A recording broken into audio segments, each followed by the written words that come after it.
Vì sao Việt Nam, một đất nước có hơn 3.200 km đường bờ biển, có biển xanh nắng vàng lại phải đi nhập khẩu muối? Đúng vậy, muối, thứ mà bạn đang dùng rất có thể là một mặt hàng ngoại nhập ngay trong căn bếp của bạn.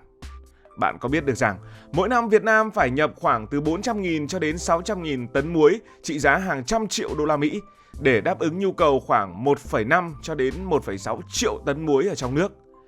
Điều này nghe đầu tiên khiến nhiều người cảm thấy rất bất ngờ. Chúng ta có đủ những điều kiện sản xuất muối. Vậy tại sao lại phải nhập khẩu muối từ Úc, từ Ấn Độ, từ Trung Quốc hay thậm chí là từ Lào, một đất nước không giáp biển? Và còn bất ngờ hơn nữa, không chỉ Việt Nam, nhiều nước có biển như là Nhật Bản, Hàn Quốc hay là Thái Lan cũng phải nhập khẩu muối. Hiện nay Việt Nam có một số tỉnh sản xuất muối trải dài từ Bắc vào Nam. Đó là những khu vực ven biển phía Bắc, ví dụ như là Nam Định bây giờ trở thành một phần của Ninh Bình, hay là Thái Bình thì bây giờ đã là Hưng Yên, rồi đến miền Trung và miền Nam. Tổng diện tích làm muối khoảng 11.000 ha với hơn 21.000 người đang ngày đêm gắn bó với nghề này. Những người làm muối được gọi là diêm dân, còn ruộng muối thì được gọi là diêm điền. Ở Việt Nam, muối được sản xuất theo 3 cách chính và mỗi cách đều có những câu chuyện riêng. Cách đầu tiên đó là truyền thống. Đây là kiểu làm muối cổ xưa nhất, chủ yếu ở những tỉnh miền Bắc. Diêm dân sẽ lấy cát thấm nước biển, phơi khô dưới nắng rồi tách muối ra. Nghe thì đơn giản nhưng cực kỳ tốn công sức, phải khuân cát, phơi đi phơi lại mà năng suất thì thấp. Bây giờ chỉ còn làm ở vài nơi vì nhiều người cho rằng nó đã quá lạc hậu. Kiểu thứ hai đó là phơi nước tập trung thì hiện đại hơn, chủ yếu xuất hiện ở khu vực miền Trung. Nước biển được dẫn vào các ô ruộng lớn, phơi dưới nắng để muối kết tinh thành từng lớp trắng xóa. Cách này cho năng suất cao hơn, nhưng cần đầu tư nhiều tiền để làm ruộng muối, bơm nước và tất nhiên cách này thì cũng phụ thuộc vào thời tiết. Và cuối cùng một kiểu được gọi là phơi nước phân tán rất là phổ biến, chiếm khoảng 60% diện tích sản xuất muối của cả nước. Mỗi hộ dân sẽ làm vài ô ruộng nhỏ, tự phơi, tự thu hoạch. Ưu điểm là dễ làm, không cần đầu tư nhiều, nhưng nhược điểm là muối chất lượng không đồng đều và khó bán cho những nhà máy lớn. Đó là về cách sản xuất muối. Còn về phân loại muối thì muối ở Việt Nam được chia thành 4 loại chính. Quả thật thì khi mà mình làm câu chuyện này thì mình cũng mới biết là muối hóa ra cũng có những câu chuyện riêng và cũng phức tạp đến như vậy. Loại đầu tiên là muối thô. Muối thô thì được dùng để chế biến thực phẩm, để muối cá hoặc dùng để làm nước mắm. Đây là loại phổ biến nhất và giá trị cũng là thấp nhất. Loại thứ hai đó là muối tinh. Muối tinh đó là loại mà nhà nào cũng có, sạch hơn muối thô, dùng để nêm nếm trong các món ăn. Bạn đi siêu thị thì thấy có những túi muối được bán, họ ghi bên ngoài là muối tinh. Loại thứ ba đó là muối công nghiệp. Muối công nghiệp thì dùng trong các ngành hóa chất, ví dụ như là sản xuất sút, clo hoặc là soda. Loại này đòi hỏi độ tinh khiết rất cao và Việt Nam thì đang thiếu loại này. Và loại thứ tư, loại cuối cùng gọi tạm là muối cao cấp, dùng trong y tế, ví dụ như là muối sinh lý, dùng trong mỹ phẩm, ví dụ như là muối tắm hoặc là các sản phẩm đặc biệt.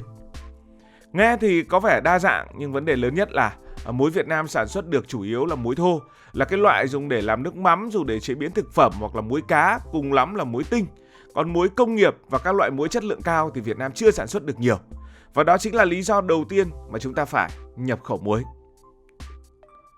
Nhưng tại sao ta lại không sản xuất được nhiều? Vì sao một quốc gia có đường bờ biển dài, có truyền thống làm muối cả ngàn năm như Việt Nam lại phải đi mua muối từ nước ngoài? Bạn có biết được không? Muối Việt Nam dù mặn và đậm đà thì chỉ đạt độ tinh khiết khoảng 95%. Nhưng các ngành công nghiệp, hóa chất, sản xuất sút, clo hoặc soda thì cần muối rất tinh khiết với độ tinh khiết khoảng trên 99%. Tương tự, ngành y tế và dược phẩm cũng cần muối sạch gần như tuyệt đối để làm nước muối sinh lý hoặc làm thuốc. Ví dụ, những công ty hóa chất ở Việt Nam hàng năm sẽ cần phải nhập hàng trăm nghìn tấn muối công nghiệp bởi vì muối ở trong nước không đạt chuẩn. Họ sẽ gần như là nhập khẩu 100% từ Úc hoặc Ấn Độ. Muối biển tự nhiên của chúng ta không đạt chuẩn bởi vì thường lẫn cát, lẫn bùn hoặc là những khoáng chất khác.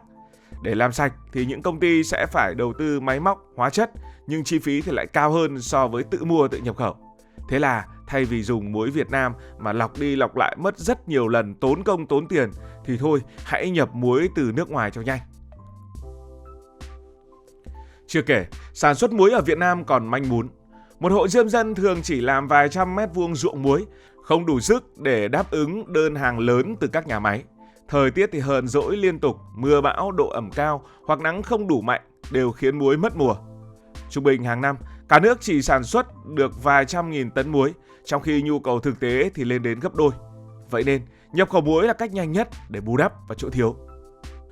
Và bạn có biết được rằng Việt Nam đang nhập khẩu muối gì? Thực tế là Việt Nam cũng hầu như là không nhập khẩu muối làm từ nước biển, mà nhập khẩu muối mỏ. Muối mỏ xuất hiện ở những quốc gia như là Úc, Đức hay thậm chí là Lào. Lào một quốc gia không có biển nhưng vẫn có muối. Khai thác muối mỏ thì có chi phí rất rẻ, chỉ bằng khoảng 1/20 so với muối biển. Nhưng muối mỏ là gì? Muối mỏ là loại muối được đào lên từ dưới lòng đất, đào ở trong mỏ nên gọi là muối mỏ, giống như ta hay khai thác khoáng sản.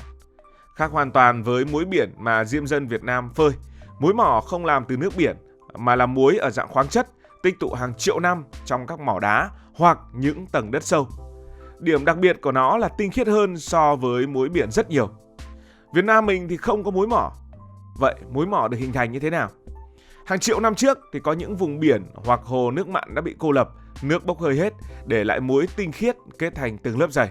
Và qua thời gian, đất đá phủ lên, biến chúng thành những mỏ muối nằm sâu ở trong lòng đất. Những nơi nổi tiếng có muối mỏ đó là ở Úc với các mỏ rất lớn, ở Đức với những mỏ muối lâu đời, ở Ba Lan với những mỏ muối đẹp như tranh vẽ, ở Hà Lan cũng có những mỏ muối. Ngạc nhiên hơn, Lào, một đất nước không có biển, lại có những mỏ muối khổng lồ ở tỉnh Savanakhet, đủ để xuất khẩu sang cả Việt Nam và Thái Lan. Muối mỏ có ăn được không? Câu trả lời tất nhiên là có. Sau khi được nghiền, lọc, muối mỏ hoàn toàn có thể được trở thành muối ăn, muối thực phẩm và muối mỹ phẩm. Nhưng vì quá tinh khiết, nó thường được dùng cho công nghiệp hơn. Nhiều người sẽ thích muối biển vì vị mặn mà tự nhiên, chứa những khoáng chất như là magie, canxi, còn muối mỏ thì nhạt hơn về mặt cảm giác. Ví dụ, chúng ta có muối hồng Himalaya nổi tiếng, đó cũng là muối mỏ, được đào từ mỏ, không chỉ để ăn mà còn làm đen muối, muối tắm, và muối hồng Himalaya thì rất là hot trong giới spa. Muối mỏ thì có nhiều lợi thế so với muối biển, bởi vì ngay cả những nơi có nước biển siêu mặn, ví dụ như là biển chết, thì muối biển vẫn khó cạnh tranh với muối mỏ, đặc biệt là về giá.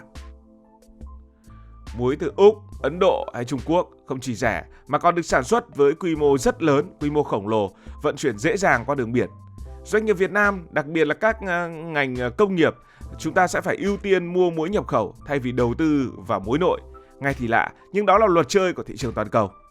Và chính người dân Việt Nam cũng phải lựa chọn những gì tốt nhất cho cuộc sống của mình, phải không nào? Diêm dân Việt Nam với hơn 21.000 người chỉ làm muối được khoảng 6 tháng một năm, thu nhập trung bình thì rất thấp, thấp hơn nhiều so với làm công nhân hay là nuôi tôm. Thế nên nhiều người đã bỏ nghề, chuyển sang nghề khác để mà kiếm sống. Rồi là biến đổi khí hậu như là mưa bão thất thường cũng khiến nghề muối ngày càng bấp bênh.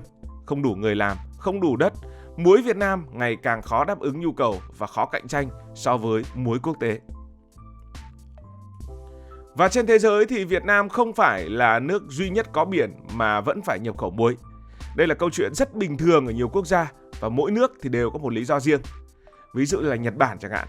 Nhật Bản, đất nước của sushi, có đường bờ biển dài, nhưng ngành muối biển truyền thống gần như là tuyệt chủng bởi vì chi phí quá cao.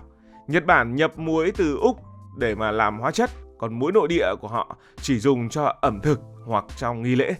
Điều thú vị là Nhật Bản còn mua muối thô của Việt Nam về để mà chế biến, cho thấy muối Việt Nam cũng có tiềm năng ở một phân khúc rất là đặc thù. Hay là Hàn Quốc, một đất nước nổi tiếng với kim chi, thì họ vẫn phải nhập khẩu muối công nghiệp từ nước ngoài vì sản xuất trong nước không đủ. Ấn Độ là nước sản xuất muối lớn thứ 3 trên thế giới, nhưng Ấn Độ cũng vẫn phải nhập khẩu muối công nghiệp tinh khiết để làm dược phẩm. Muối biển của họ chủ yếu phục vụ nội địa và xuất khẩu sang một số quốc gia như là Bangladesh hay là Nepal. Thái Lan, Indonesia, Philippines đều ở Đông Nam Á có đường bờ biển dài thì vẫn phải nhập khẩu muối, vì muối mỏ từ những quốc gia như là Úc hay là Đức rẻ hơn nhiều so với muối biển, một bài toán tương tự như Việt Nam. Thậm chí là Lào, một quốc gia không có biển, thì lại là nước xuất khẩu muối mỏ nhờ khai thác muối mỏ hiệu quả. Điều này cho thấy trong thế giới hiện đại, muối mỏ đang thống trị thị trường công nghiệp, còn muối biển thì chỉ mạnh ở phân khúc thực phẩm, văn hóa hoặc là những sản phẩm rất đặc thù. Cảm ơn vì đã quan tâm theo dõi câu chuyện này. Nếu cảm thấy thú vị, bạn có thể nhấn nút đăng ký kênh, bật chuông thông báo và chia sẻ. Còn bây giờ thì xin được nói lời chào tạm biệt.